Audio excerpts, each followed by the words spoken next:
2021 കേരള സംസ്ഥാന പാഴ്വസ്തു ശേഖരണ തൊഴിലാളി ക്ഷേമനിധി ബിൽ ശ്രീമതി CK ആശ 2024 ജൂൺ 21 ഈ ബില്ലിൻ്റെ അവതരണാനുമതിക്കുള്ള ഉപക്ഷേപം അവതരിപ്പിക്കുകയും ബഹുമാനപ്പെട്ട പൊതുവിദ്യാഭ്യാസ തൊഴിൽ മന്ത്രി ഉപക്ഷേപത്തെ എതിർക്കുകയും ചെയ്തിരുന്നു.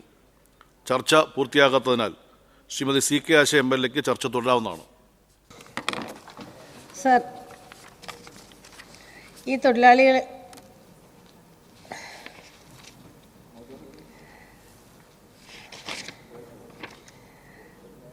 പാഴ്വസ്തു ശേഖരണ തൊഴിലാളികൾ വളരെ ദരിദ്രമായ ജീവിത ചുറ്റുപാടുകളിൽ നിന്നും വരുന്നവരാണ്. ഇവരുടെ ജീവിത ചുറ്റുപാടുകൾ മൂലം ഇവരുടെ ആരോഗ്യപരവും വിദ്യാഭ്യാസപരവുമായ കാര്യങ്ങൾ വേണ്ടത്ര പരിഗണിക്കപ്പെടുകയോ ശ്രദ്ധിക്കപ്പെടുകയോ ചെയ്യുന്നില്ല സർ. അതോടൊപ്പം തന്നെ ഇതായിപ്പോയി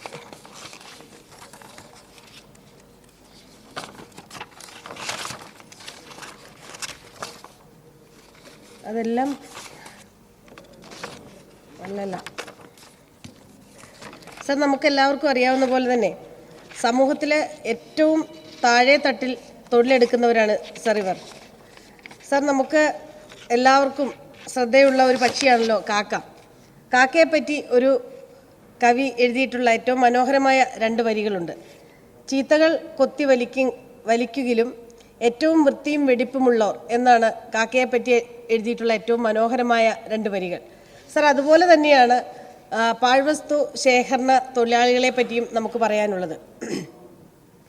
അവർ സമൂഹത്തിൽ നമ്മൾ വലിച്ചെറിയ ഏറ്റവും പരിഷ്കൃതമെന്ന് നാം പറയുന്ന നമ്മൾ വലിച്ചെറിയുന്ന വസ്തുക്കൾ ശേഖരിക്കുക, അത് മലിനജലത്തിൽ നിന്നായാലും ഓടയിൽ നിന്നായാലും നമ്മുടെ പറമ്പുകളിൽ നിന്നായാലും എല്ലാം ആ വലിച്ചെറിയപ്പെടുന്ന വസ്തുക്കൾ ശേഖരിച്ചുകൊണ്ട് അവർ നമ്മുടെ സമൂഹത്തിന് ഏറ്റവും നല്ല ഒരു മാലിന്യ മുക്തമാക്കുക എന്നുള്ള വലിയ ഒരു കർമ്മമാണ് സാർ അവർ അതിലൂടെ ചെയ്യുന്നത്.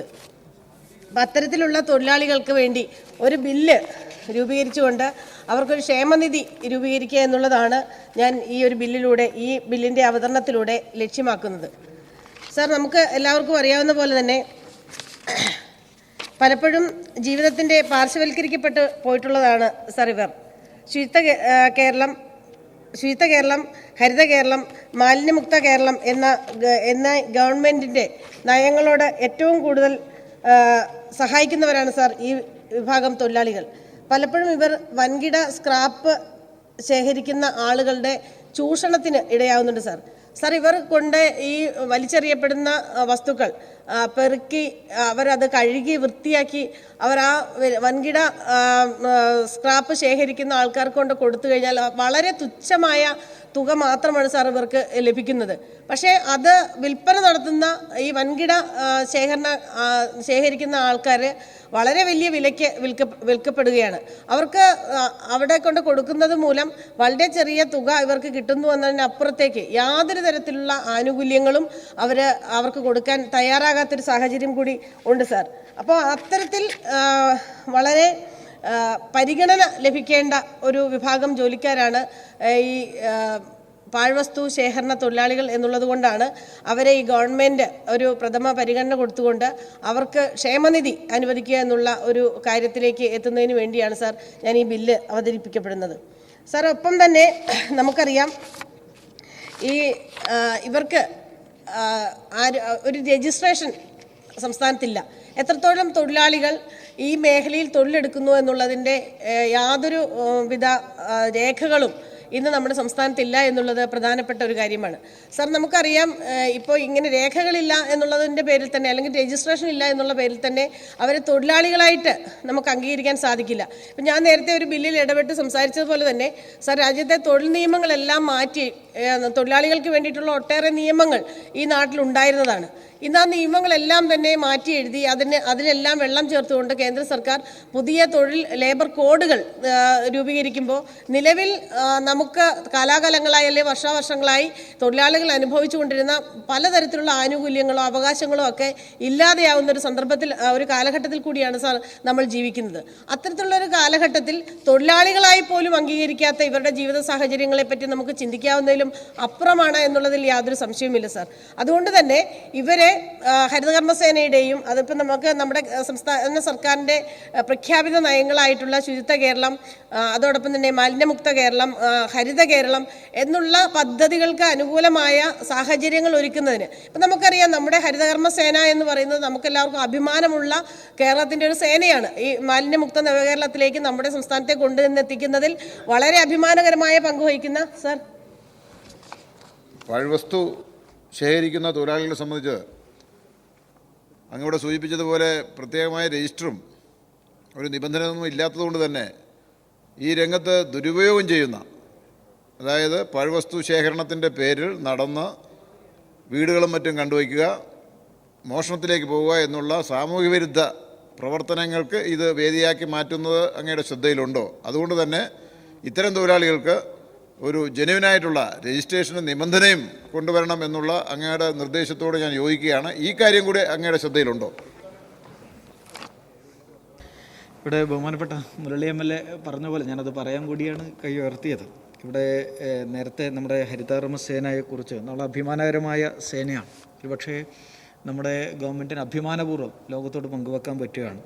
ഹരിതകർമ്മസേന എന്ന പോലെ തന്നെയാണ് നമ്മുടെ ഈ തൊഴിലാളികളും ആ നിലയിലുള്ള പ്രവർത്തനങ്ങൾക്ക് നേതൃത്വം കൊടുക്കും. ഈ ഇത്തരത്തിലുള്ള വൃത്തിശൂന്യമായ ഇടങ്ങളിൽ പോലും ഇവർ പാഴ്സാധനങ്ങൾ കളക്ട് ചെയ്യുകയാണ്. ഒന്ന് അങ്ങ് പറഞ്ഞ പോലെ അവർ ചൂഷണത്തിന് വിധേയമാകുന്നുണ്ട്. അതിന് അങ്ങയുടെ ബില്ലിൻ്റെ ഭാഗമായിട്ട് ഒരു നിയമം, അതിൻ്റെ കൃത്യമായ വിലയും കാര്യങ്ങളുണ്ടെങ്കിൽ അത് അവർക്ക് ലഭ്യമാകാത്ത ഒരു പ്രശ്നം. അതുപോലെ തന്നെ ഇവിടെ ബഹുമാനപ്പെട്ട മുരളി MLA ഇവിടെ സൂചിപ്പിച്ചതുപോലെ നമ്മുടെ പ്രദേശങ്ങളിലൊക്കെ ഇത്തരത്തിലുള്ള പാഴ്വസ്തുക്കൾ പറക്കാൻ വരുന്ന ഒരുപാട് പേരുണ്ടായിരുന്നു.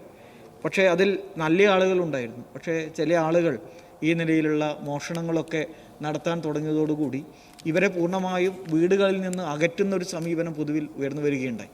അങ്ങ് ഈ ബില്ലിൻ്റെ ഭാഗമായി പറഞ്ഞ പോലെ രജിസ്ട്രേഷൻ നിർബന്ധമാക്കി പഞ്ചായത്തുകളിലോ തദ്ദേശ സ്വയംഭരണ സ്ഥാപനങ്ങൾ രജിസ്റ്റർ ചെയ്ത് അവരുടെ രജിസ്ട്രേഷൻ ബാഡ്ജോടുകൂടി വരുന്നവരാണെങ്കിൽ ഇവരെ കൂടി ഹരിതകർമ്മസേനയെ സ്വീകരിക്കുന്ന പോലെ തന്നെ ഇവരെയും സ്വീകരിക്കുന്ന ഒരു നിലയുണ്ടാവും. അപ്പോൾ ആ നിലയിൽ അങ്ങ് പറഞ്ഞ പോലെ ഈ രജിസ്ട്രേഷൻ നിർബന്ധമാക്കുന്നതിന് വേണ്ടിയുള്ള ആലോചനയും ഈ ബില്ലിൻ്റെ ഭാഗമായിട്ട് കർശനമാക്കി അങ്ങ് സൂചിപ്പിക്കുന്നുണ്ടോ എന്നുള്ളതാണ്.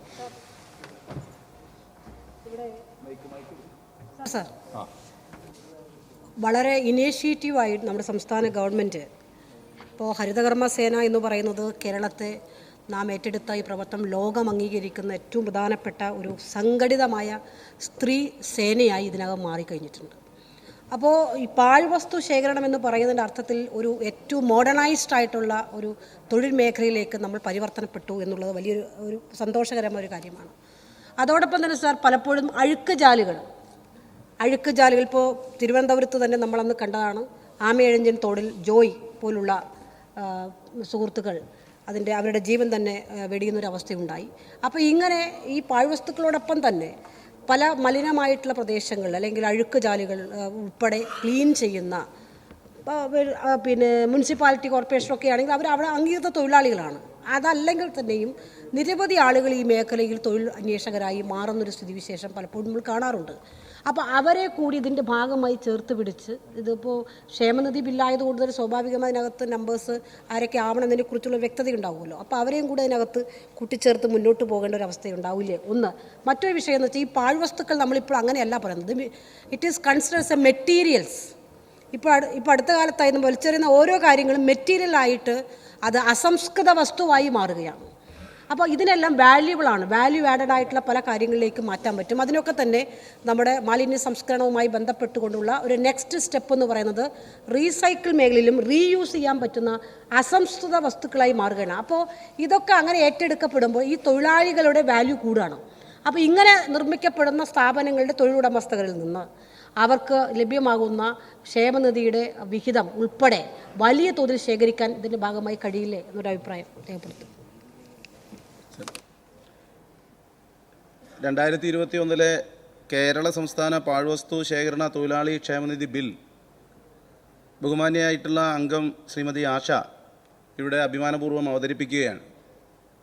പ്രൈവറ്റ് മെമ്പേഴ്സ് ബിൽ കമ്മിറ്റിയുടെ ഭാഗമായിട്ട് ഏതാണ്ട് 2 ആഴ്ച മുമ്പാണ് ഒരു യാത്ര പോയത്. പല സംസ്ഥാനങ്ങളിലും ഇത്തരത്തിലുള്ള കമ്മിറ്റികൾ തന്നെ നിലവിലില്ല എന്നുള്ളതാണ് നമുക്ക് മനസ്സിലാക്കാൻ കഴിയുന്നത്.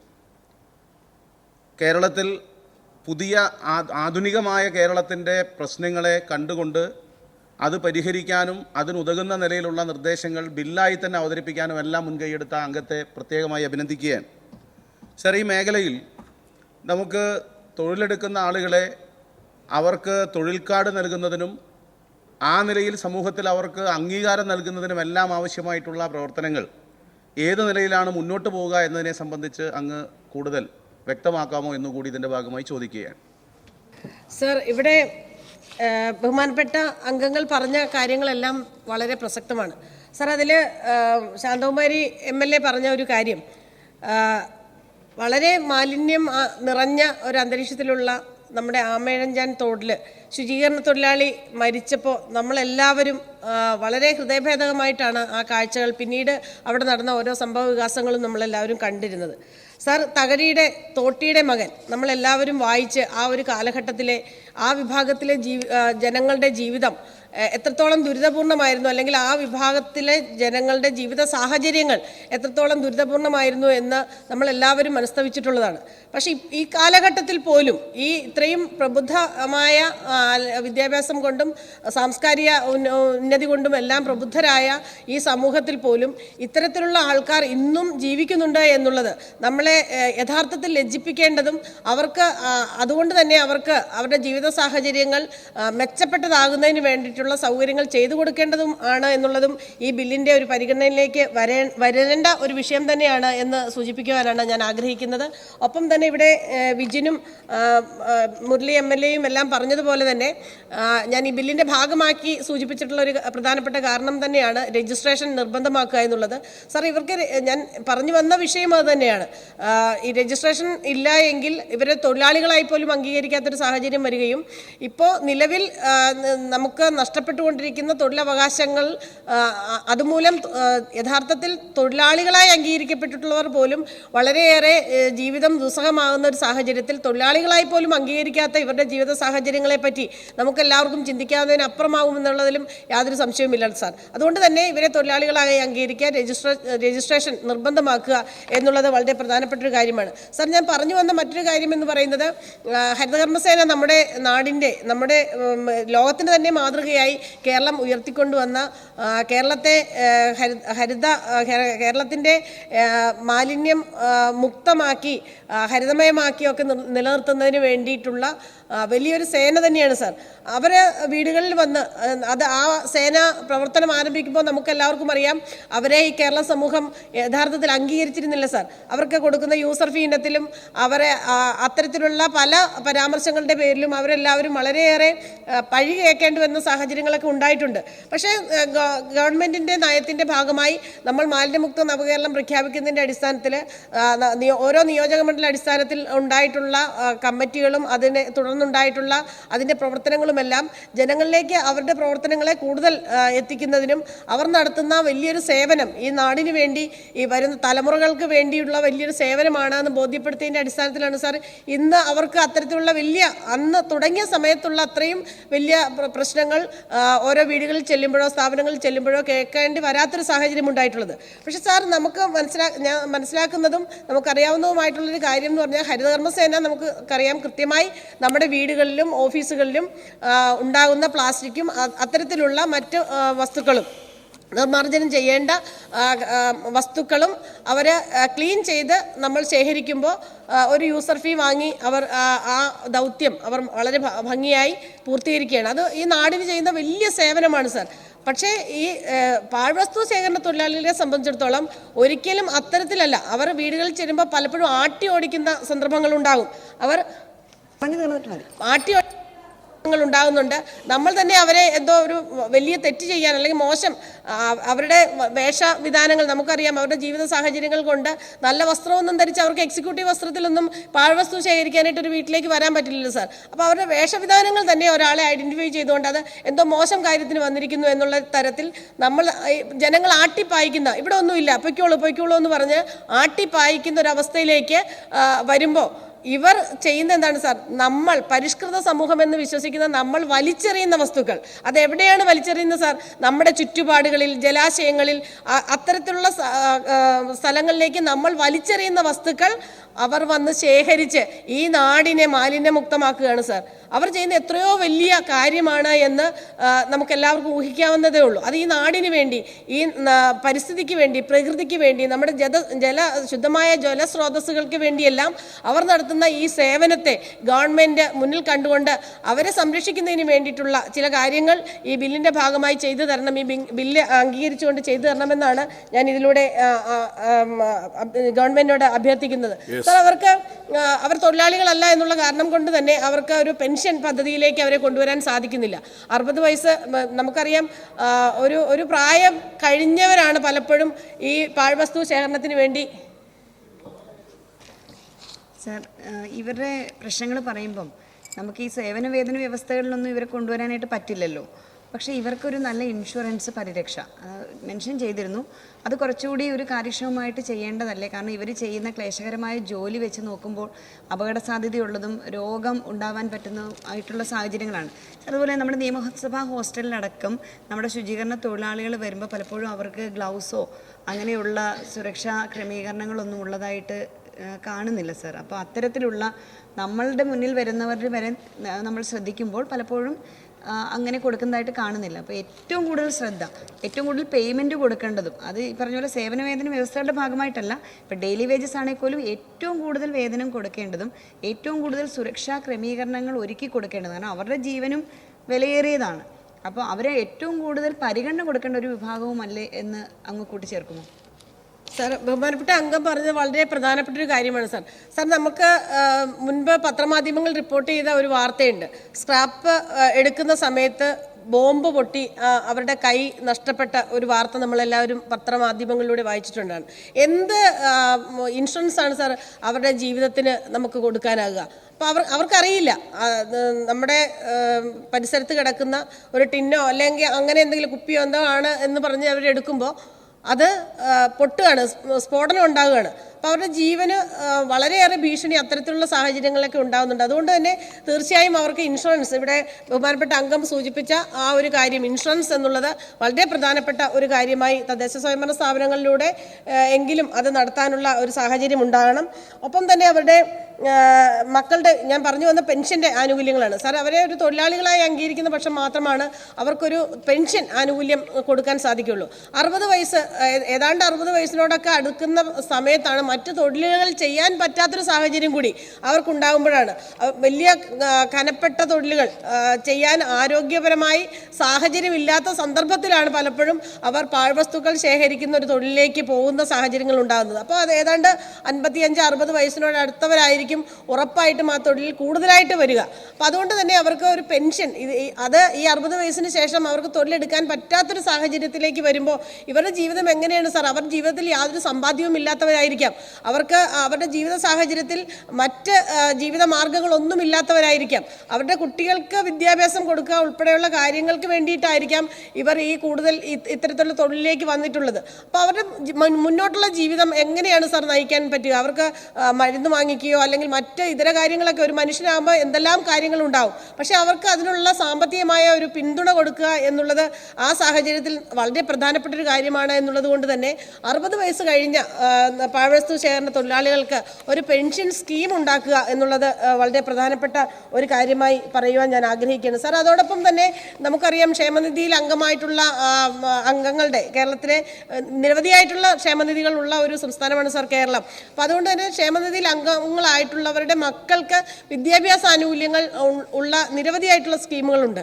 അപ്പോൾ അത്തരത്തിലുള്ള ഒരു സ്കീമും, ഇതിൻ്റെ എല്ലാം യഥാർത്ഥ കാരണം ഇവരെ തൊഴിലാളികളായി അംഗീകരിച്ചിട്ടില്ല എന്നുള്ളത് തന്നെയാണ്. അത് അംഗീകരിക്കുന്ന പക്ഷം മാത്രമാണ് ഇതെല്ലാം സാധ്യമാവുകയേ ചെയ്യുള്ളൂ. അപ്പോൾ അവരുടെ മക്കൾക്ക് ഇവർക്ക് കിട്ടുന്ന തുച്ഛമായ വരുമാനത്തിൽ നിന്ന് വളരെ ഉന്നതമായ വിദ്യാഭ്യാസ നിലവാരത്തിലേക്ക് ഉയർത്തുന്നതിന് വളരെ ദുസ്സഹമായ ഒരു സാഹചര്യം അവരുടെ ജീവിതത്തിൽ ഉണ്ടാവും സാർ. അപ്പോൾ അതുകൊണ്ട് തന്നെ അവർക്ക് അവരുടെ മക്കളുടെ വിദ്യാഭ്യാസത്തിന് ഉതകുന്ന തരത്തിലുള്ള ഒരു വിദ്യാഭ്യാസ സ്കീം അവർക്ക് കൊടുക്കുക എന്നുള്ളത് വളരെ പ്രധാനപ്പെട്ട ഒരു കാര്യമായി ചൂണ്ടിക്കാണിക്കാൻ ഞാൻ ആഗ്രഹിക്കുകയാണ് സാർ. ബഹുമാനപ്പെട്ട MLA ഇവിടെ അവതരിപ്പിച്ച ഈ ബില്ല് യഥാർത്ഥത്തിൽ ഏറ്റവും ഇവിടെ സൂചിപ്പിച്ചതുപോലെ നമ്മുടെ ഈ സ്വകാര്യ ബില്ലുകളിലെല്ലാം തന്നെ വളരെ പ്രധാനപ്പെട്ട ജീവിത യാഥാർത്ഥ്യങ്ങളും സത്യങ്ങളും നിഴലെത്തി നിൽക്കുന്നത്. അപ്പോൾ അത് പുറത്തു കൊണ്ടുവരാനുള്ള നല്ലൊരു സന്ദർഭമായിട്ടാണ് സത്യത്തിൽ ഈ വെള്ളിയാഴ്ചകളെ കാണേണ്ടതെന്നുള്ളതാണ് എനിക്ക് സൂചിപ്പിക്കാനുള്ളത്. വളരെ ഈ പറഞ്ഞതുപോലെ ONV സാറിൻ്റെ ഒരു മനോഹരമായ കവിതയിൽ മറ്റുള്ളവർക്കായി സ്വയം കത്തിയിരിക്കുന്ന സുസ്നേഹമൂർത്തിയാം സൂര്യ എന്ന് പറയുന്ന അദ്ദേഹത്തിൻ്റെ മനോഹരമായൊരു കവിതയാണ്. സത്യത്തിൽ ഈ രംഗത്ത് പ്രവർത്തിക്കുന്നവരെ കാണുമ്പോൾ പലപ്പോഴും അവർ ഈ സമൂഹത്തിന് വേണ്ടി ചെയ്യുന്ന, പക്ഷേ വളരെ നിശബ്ദമായി ചെയ്യുന്ന വലിയൊരു പ്രവർത്തനത്തെ കാണാതിരിക്കാൻ കഴിയും. പക്ഷേ ഒരു ചെറിയ ഞാനതിൻ്റെ ഒരു പ്രായോഗികമായ ബുദ്ധിമുട്ട് എനിക്ക് നമ്മുടെ കേൾക്കുമ്പോൾ മനസ്സിലാക്കുന്നത്, ഇപ്പോൾ ലേബർ എന്നുള്ളൊരു ഒരു ഡെഫിനിഷനിലേക്ക് അവരെ കൊണ്ടുവരിക എന്ന് പറയുന്നതിനകത്തുണ്ടാകുന്ന സ്വാഭാവികമായിട്ടുള്ള റിക്രൂട്ട്മെൻറ്റും അതിൻ്റെ സ്വഭാവങ്ങൾക്കൊക്കെ തന്നെ ലേബർ എന്നുള്ളൊരു ഇതിലേക്ക് കൊണ്ടുവരാൻ കഴിയുകയില്ല എന്നുണ്ടെങ്കിൽ അതിനെ നമ്മൾ പലപ്പോഴും പല കാര്യങ്ങളിൽ കേരള നിയമസഭ പലപ്പോഴും പല പ്രതിസന്ധികളെയും വളരെ വളരെ കൃത്യമായി ബോധപൂർവം വളരെ ഭംഗിയായി നമ്മൾ മറികടന്നവരാണ്. അപ്പോൾ അതിന് ഏതെങ്കിലും രൂപത്തിൽ ഇവിടെ പറഞ്ഞ രണ്ട് കാര്യങ്ങളാണ്, ഇൻഷുറൻസിൻ്റെ കാര്യത്തിലും ഒരു പെൻഷൻ്റെ കാര്യത്തിലും നല്ലൊരു ആശയമാണ്. അപ്പോൾ അതെങ്ങനെ നടപ്പാക്കാൻ കഴിയുമെന്നുള്ളത് ഇനി ഈ ഒരു നമ്മുടെ പരമ്പരാഗതമായ ഒരു കൺസെപ്റ്റിനപ്പുറത്തേക്ക് അതിനെ മാറ്റിക്കൊണ്ടെങ്കിൽ അവരെ സഹായിക്കാൻ കഴിഞ്ഞാൽ തീർച്ചയായിട്ടും വളരെ പ്രയോജനമാകും, വളരെ സാർത്ഥകമായ ഒരു അനുഭവമായി മാറാൻ ഇത് കഴിയട്ടെ എന്ന് ആഗ്രഹിക്കുകയാണ്. സാർ, ഇപ്പോൾ ഒപ്പം തന്നെ ഇവരുടെ തൊഴിലിടങ്ങളിൽ ഇവർക്ക് രജിസ്റ്റർ ചെയ്യപ്പെട്ട തൊഴിലാളികളായി ഇവർ മാറുമ്പോൾ ഇവർക്ക് യൂണിഫോം, ഇപ്പം നമുക്കറിയാം ലോട്ടറി തൊഴിലാളികൾക്ക് യൂണിഫോം കൊടുക്കുന്ന സാഹചര്യങ്ങളുണ്ടായി. അവർക്ക് അതിലൂടെ ഒരു അഭിമാനബോധം, ആത്മാഭിമാന ബോധമാണ് സാർ യഥാർത്ഥത്തിൽ ഉണ്ടാകുന്നത്. ആ യൂണിഫോം ധരിച്ചുകൊണ്ട് അവർ ലോട്ടറി വിൽക്കാൻ നമ്മുടെ അടുത്തേക്ക് വരുമ്പോൾ ഞാൻ സർക്കാർ അംഗീകരിച്ച ഒരു തൊഴിലാളിയാണ് എന്നുള്ള ഒരു ആത്മാഭിമാന ബോധത്തോടു കൂടിയാണ് സാർ ആ തൊഴിലാളികൾ ഇന്ന് നിരത്തിലൂടെ അവരുടെ തൊഴിൽ ചെയ്തു നടക്കുന്നത്. എന്ന് പറഞ്ഞ പോലെ അവരെ അംഗീകരിക്കുന്നതിൻ്റെ, ഈ സമൂഹം അംഗീകരിക്കുന്നതിൻ്റെ ഒരു അടയാളമായി അവർക്കൊരു യൂണിഫോമും, അതോടൊപ്പം തന്നെ ഇവിടെ പ്രതിഭ MLA സൂചിപ്പിച്ചതുപോലെ തന്നെ അവരും രോഗി അല്ലെങ്കിൽ രോഗാവസ്ഥ ഉണ്ടാകാത്ത സാഹചര്യത്തിൽ ഉണ്ടാകാനുള്ള സാഹചര്യങ്ങൾ ഒഴിവാക്കുന്നതിന് ഞാൻ നേരത്തെ പറഞ്ഞ പോലെ മാലിന്യം നിറഞ്ഞ ജലാശയങ്ങളിലും ഓടയിലും പരിസരങ്ങളിലും ഒക്കെ വലിച്ചെറിയപ്പെടുന്ന വസ്തുക്കളാണ് അവർ ശേഖരിക്കുന്നത്. അതുകൊണ്ട് തന്നെ അവർക്ക് കയ്യുറയും മാസ്കും ഫസ്റ്റ് എയ്ഡ്, ഞാൻ നേരത്തെ പറഞ്ഞല്ലോ, ചെറിയ ഇരുമ്പ് ഉൾപ്പെടെയുള്ള കാര്യങ്ങളാണ് ഇവർ ശേഖരിക്കുന്നത്. ചെറിയ ഒരു മുറിവുണ്ടായാൽ പോലും സെപ്റ്റിക് ആകുന്നതിനുള്ള വലിയ സാധ്യതകളുണ്ടാകും. ഇവരത് പലപ്പോഴും ശ്രദ്ധിക്കാറില്ല സാറേ. ഒരു പാട്ട പെറുക്കി എടുത്തു കഴിയുമ്പോൾ കൈക്കൊരു ചെറിയ മുറിവ് പറ്റിയാൽ അടുത്ത വസ്തു എടുക്കാനായിട്ട് ഇവരൊരു മലിനജലത്തിലായിരിക്കും കൈയിടുക. സെപ്റ്റിക് ഉണ്ടാകാനുള്ള വലിയ സാഹചര്യങ്ങൾ ഉണ്ടാകും സാർ. അതുകൊണ്ട് തന്നെ പെട്ടെന്ന് തന്നെ ഒരു ഫസ്റ്റ് എയ്ഡ് കൊടുക്കുന്നതിനും ഇതേ സംബന്ധിച്ച് ബോധവൽക്കരണം ഉൾപ്പെടെ നമുക്ക് അവർക്ക് കൊടുക്കേണ്ടതുണ്ട്. എങ്കിലും ഒരു first aid, sanitizer, Dettol, soap എന്നിവയെല്ലാം സൗജന്യമായി അതായത് തദ്ദേശ സ്വയംഭരണ സ്ഥാപനങ്ങൾ വഴിയും ആരോഗ്യ കേന്ദ്രങ്ങൾ വഴിയും അവർക്ക് കൊടുക്കാനുള്ള ഒരു കാര്യം കൂടി ഗവൺമെന്റ് ഇതിന്റെ ഭാഗമായി കൊണ്ടുവരണം. ഇങ്ങനെ സാർ തീരാണ് സാർ. ഇങ്ങനെ ഈ തൊഴിലാളികളുടെയും അവരുടെ ജീവിതാവസ്ഥയിൽ നിന്ന് ഉയർന്നു വരുന്നതിനായി ഈ സമൂഹവും സർക്കാരും ചേർത്ത് പിടിക്കണമെന്ന് ഈ അവസരത്തിൽ സർക്കാരിനോട് അഭ്യർത്ഥിക്കുന്നു സാർ.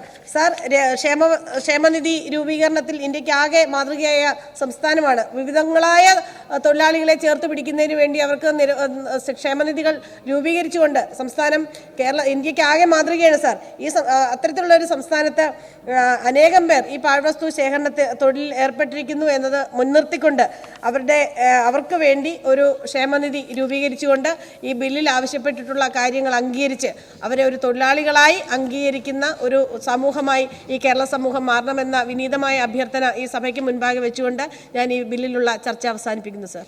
ബഹുമാനപ്പെട്ട പൊതുവിദ്യാഭ്യാസ തൊഴിൽ വകുപ്പ് മന്ത്രിക്ക് വേണ്ടി ബഹുമാനപ്പെട്ട തദ്ദേശ സ്വയംഭരണം എക്സൈസ് പാർലമെന്ററി മന്ത്രിക്ക് സംസാരിക്കുന്നതാണ്. സാർ, ബഹുമാന്യമായിട്ടുള്ള അംഗം ഈ ബില്ല് അവതരിപ്പിക്കുന്നതിനുള്ള ഉപക്ഷേപം അവതരിപ്പിച്ച ഘട്ടത്തിൽ തന്നെ ബഹുമാനപ്പെട്ട പൊതുവിദ്യാഭ്യാസ തൊഴിൽ വകുപ്പ് മന്ത്രി സർക്കാർ നിലപാട് ഇതിന് എതിർത്തുകൊണ്ടുള്ള സർക്കാർ നിലപാട് വ്യക്തമാക്കിയിരുന്നതാണ്. അന്ന് അദ്ദേഹം വിശദീകരിച്ച കാരണങ്ങൾ കൊണ്ട് തന്നെ ഈ ബില്ല് ഇപ്പോൾ പരിഗണിക്കാൻ കഴിയുന്നൊന്നല്ല, ബില്ലിനെ എതിർക്കുകയാണ്. നേരത്തെയുള്ള സർക്കാർ നിലപാട് തന്നെ ആവർത്തിക്കുകയാണ്. ശ്രീമതി CK ആശ അങ്ങ് ഉപക്ഷേപം പ്രസ് ചെയ്യുന്നുണ്ടോ? ഇല്ലെങ്കിൽ സഭയുടെ അനുമതിയോടെ ഉപക്ഷേപം പിൻവലിച്ചിരിക്കുന്നു.